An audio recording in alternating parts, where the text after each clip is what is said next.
inspiratif. Welcome to my channel. Baik, teman-teman pejuang P3K ya.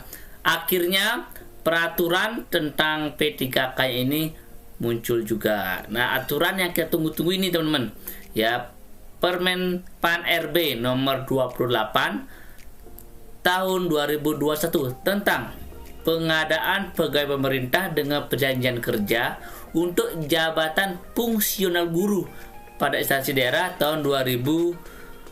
Nah, inilah yang terbaru ya, ini terbaru karena dahulu kan masih draft, sekarang udah keluar aturannya, sehingga segala aktivitas tentang perekrutan P3K ini harus mengacu pada aturan ini. Nah, teman-teman, nanti saya akan isi link yang nggak punya ya, saya akan kasih deskripsi ya, sehingga teman-teman bisa baca sendiri.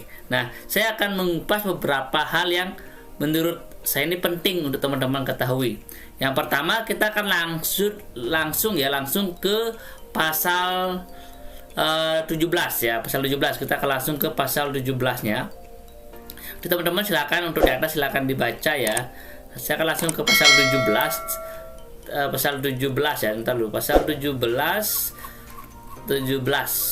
teman-teman. Nah, ini terkait dengan pelamaran. Nah, teman-teman pejuang P3K, dalam perekrutan P3K untuk tahun ini itu semuanya sistemnya daring ya, semuanya daring, yaitu dalam jaringan melalui ini laman SSCASN. Nah, inilah alamat teman-teman yang nanti dipakai untuk melakukan pelamaran.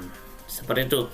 Nanti dalam proses melalui daring itu teman-teman akan melakukan pembuatan akun.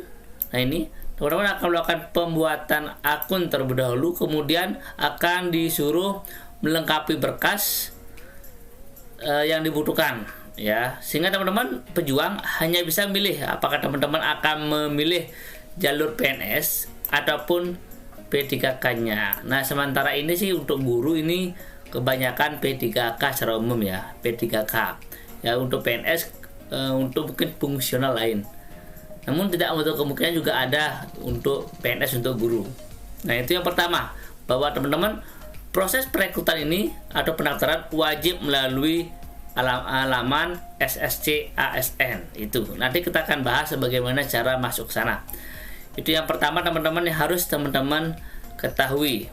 Nah, yang kedua, teman-teman juga akan melangkah ke pasal 19 ya. 19 ini sistem seleksinya. Bagaimana seleksi P3K ini untuk tahun 2021 ini? Nah, untuk tahap seleksi P3K ini melalui dua tahap teman-teman ya, melalui dua tahap, yaitu tahap administrasi, yang kedua tahap seleksi kompetensi. Ini dua hal yang harus teman-teman lalui ya. Apa sih itu seleksi administrasi? Nah, ini diatur juga dalam pasal 20-nya, di mana seleksi administrasi ini adalah mencocokkan persyaratan administrasi dengan dokumen pelamar. Ini harus dicocokkan dulu. Apakah teman-teman anggap kalau jurusan biologi apakah cocok dengan ijazahnya biologi, seperti itu, dicocokkan ya. Bukaan PPKN apakah ijazahnya sudah PPKN, itu sistem seleksinya. Untuk administrasinya apakah sesuai atau tidak, termasuk juga serdik jika memiliki teman-teman ya. Nah, seleksi administrasi ini dilakukan oleh panitia penyelenggara seleksi. Jadi ini akan bertugas menyeleksi apakah dokumen teman-teman ini benar atau salah terkait dengan administrasinya. Nah, jika teman-teman tidak sesuai, teman-teman pelamar akan dinyatakan tidak lulus seleksi administrasi. Nah, ini agak sedikit saklek ya, agak sedikit kaku. Jika emang tidak cocok ya tidak lulus. Namun tenang teman-teman, di pasal berikutnya itu diatur ya, jika teman-teman merasa administrasi teman-teman sudah benar namun ditolak atau dianggap tidak lulus, teman-teman ada namanya masa sanggah hasil seleksi administrasi di sini teman-teman. Jika teman-teman merasa dokumen saya benar kok bisa dinyatakan tidak lulus, nah teman-teman memiliki waktu ya, ini dapat mengajukan sanggahan paling lama 3 hari sejak hasil seleksi diumumkan. Teman-teman, jika tidak lulus, teman-teman silakan lakukan proses sanggahan. Artinya anggap saya benar, silakan teman-teman lakukan sanggahan. Nah, sanggahan itu harus melalui juga sistem melalui SSCASN. Prosesnya juga dari anggap mungkin sertifikat teman-teman ataupun ijazah teman-teman itu tidak cocok mungkin kekeliruan dari panitia, teman-teman silakan sanggah. Namun panitia juga memiliki hak untuk menolak, ya ini teman-teman. Menolak jika emang benar tidak cocok antara yang diminta dan ijazah yang teman-teman miliki itu, sehingga usahakan carilah posisi yang benar-benar dibutuhkan. Kalau teman-teman jurusan IPA, cari bukaan IPA dan sebagainya sesuai dengan lowongan yang ada. Itu terkait dengan sanggahan, ya. Ini hasil seleksi sanggahan paling lambat 7 hari sejak berakhirnya waktu pengajuan sanggahan. Jika waktu ini teman-teman tidak pakai, ya teman-teman tidak lulus seleksi administrasi. Itu terkait dengan administrasinya. Kita akan juga bahas yaitu seleksi kompetensinya. Nah, ketika teman-teman lulus seleksi administrasi, teman-teman akan masuk ke seleksi kompetensinya. Nah, sistem kompetensi pun teman-teman sama, ya, sama seperti PNS-nya, menggunakan sistem CAT, ya. Sistem CAT, ya, semua berbasis komputer, sehingga teman-teman tidak ada istilah bermain di sini, semuanya murni transparansi, ya. Nah, seleksi CAT ini itu ada 3 kompetensi yang dibahas, teman-teman. Ini teman-teman wajib kuasai, ya. Kompetensi manajerial, kompetensi teknis, dan kompetensi sosial culture atau kultural. Ya, ini yang teman-teman wajib kuasai, sehingga teman-teman silakan cari modul-modul tentang materi ini, ya teman-teman, ya, sehingga teman-teman bisa nilainya bagus. Nah, seleksi kompetensi yang seperti ini, ya, ini 3 hal yang teman-teman wajib kuasai. Silakan bekerja semangat teman-teman, ya, supaya ini lulus. Nah, seleksinya dilakukan selama 3 kompetensi, 3 kali, ya seleksinya, ya. Ada yang tahap pertama atau tes pertama. Jika nggak lulus, teman-teman kemungkinan bisa ikut tes kedua. Jika nggak lulus juga ikut tes ketiga, sehingga ada 3 tahapan seleksinya. Jika udah lulus tahap pertama, ya langsung dapat posisinya gitu. Itu, ya teman-teman, ya. Kemudian kita akan melangkah juga ke pasal 27-nya. Pasal 27 itu, nah ini yang kemungkinan bikin kita dagdikduk, ya. Karena dalam seleksi P3K ternyata juga ada namanya batas ambang batas kompetensi teknis, nilai batas kumulatif kompetensi manajerial dan sosial kultural, dan nilai ambang batas wawancara ini, teman-teman. Ini teman-teman, ya, ada nilai ambang batas, ya. Selain kompetensi ini juga ada nilai ambang batas wawancaranya, teman-teman. Ya, ini mungkin ini yang sampai saat ini saya belum menerima berapa sih nilai ambang batas, itu belum dikeluarkan secara resmi. Namun ini sudah membuktikan bahwa ada nilai ambang batas. Teman-teman silakan jangan dulu senang jika satu sekolah teman-teman cuma ada 1 guru yang honor atau ngabdi ataupun yang kontrak, ada, teman-teman. Ya, karena ini yang bikin kita agak sedikit takut, ya. Ada nilai ambang batas. Jika tidak tembus ambang batasnya, ya kita dinyatakan tidak lulus. Sehingga teman-teman tetap belajar, ya. Jangan lupa belajar, tetap belajar. Ya, ini ada 5 ambang batas. Nah, kita akan melangkah lagi terkait dengan ini, teman-teman. Ini ada penambahan nilai yang di pasal 28, ada penambahan nilai jika 1 memiliki cerdik. Ini diistimewakan. Teman-teman sudah mengabdi ataupun honor, punya cerdik, waduh, poinnya nambah 100%, bro. Luar biasa, ya. Kemudian juga umur. Jika ada umur itu yang lebih tua, itu akan di atas 35, itu dapat nilai juga penambahan poin sebesar 15%. Jika umurnya di atas 35, ya. Kemudian penyandang disabilitas juga sama, mendapat 10% tambahan ya poin.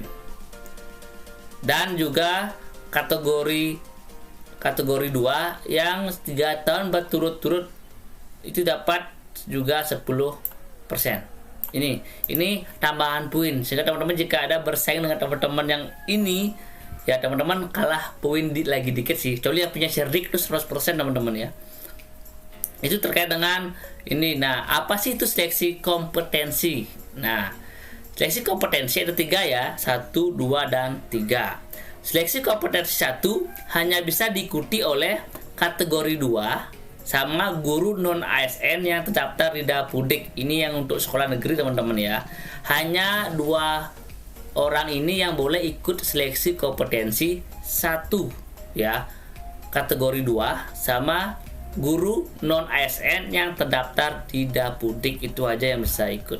Nah, di mana dia bisa memilih? Yang pertama, jika hal kebutuhan P3K tersedia di sekolah tempat pelamar mengajar saat ini, pelamar wajib mendaftar di sekolah tersebut selama sertifikat pendidik atau kualifikasinya sesuai. Itu artinya jika emang ada di sekolah itu dan dibutuhkan, dia wajib melamar di sekolah tersebut. Tidak boleh melamar ke sekolah lain. Nah, jika jabatan yang sudah dilamar oleh pelamar sebagaimana diatur yang ini, yang pertama ini, tidak dapat dilamar oleh pelamar yang berasal dari luar sekolah. Dan tidak boleh jika emang bukaannya ada di sekolah A dan udah ada guru yang ngabdi di sana atau guru honor yang di sana, kualifikasinya cocok, berarti orang-orang luar itu tidak boleh masuk ke sini, tidak boleh masuk ke sekolah yang dilamar itu.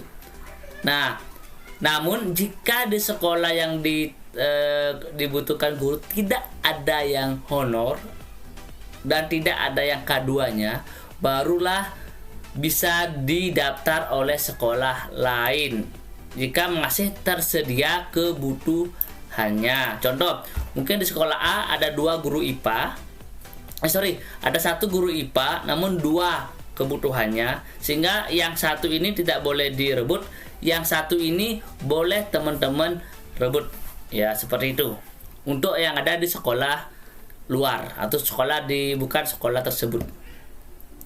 Seperti teman-teman ya, itu untuk kategori 1.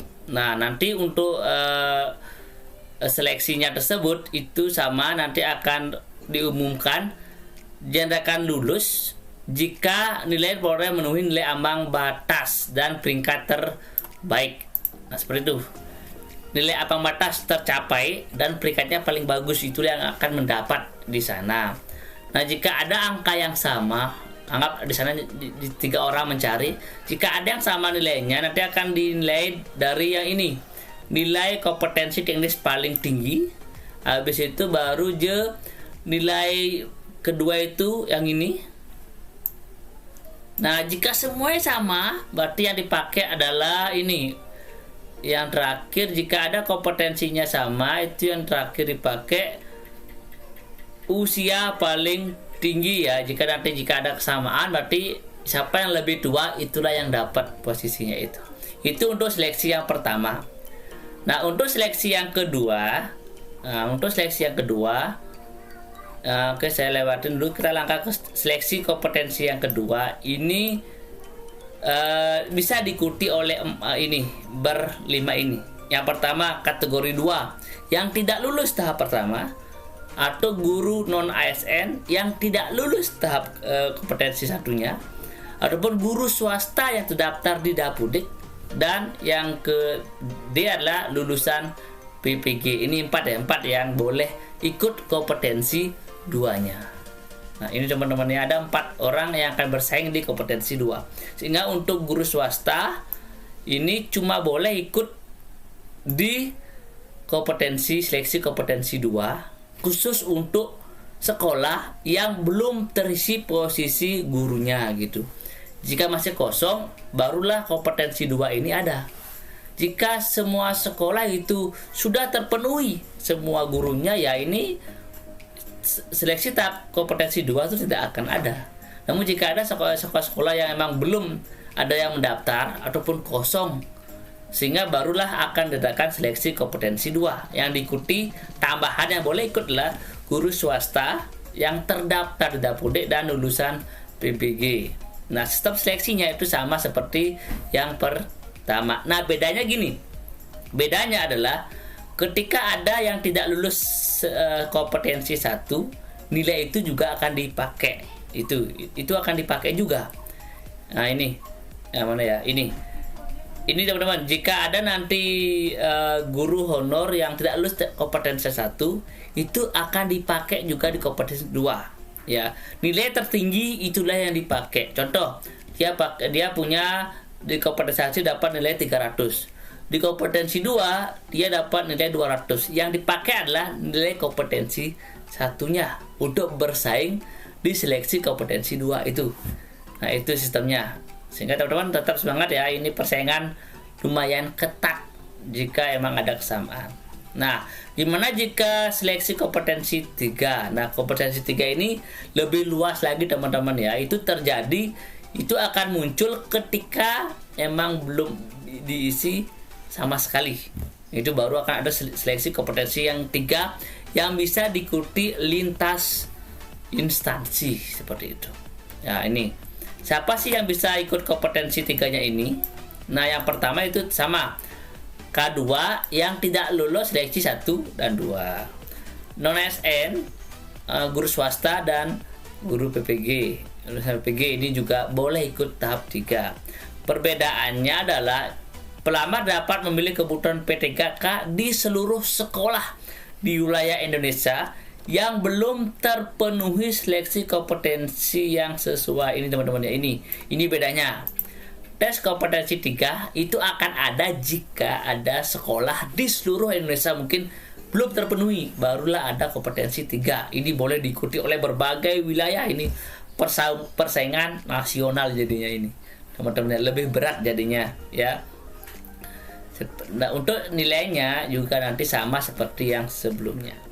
Oke, sekian informasi terkait dengan aturan ini. Teman-teman bisa baca ya. Ini aturannya dikeluarkan tanggal 7 Juni ya. Ini baru ya. 7 Juni 2021 ini aturan baru yang bersifat sudah berlaku karena sudah diundangkan di Jakarta tanggal 7 Juni, langsung diundangkan ya. Sehingga teman-teman silakan baca ini, dipedomani, dan jangan lupa belajar. Oke, semangat teman-teman, semoga teman-teman lulus P3K tahun ini. Asun karo, amin. Oke, dan jangan lupa di subscribe. Terima kasih.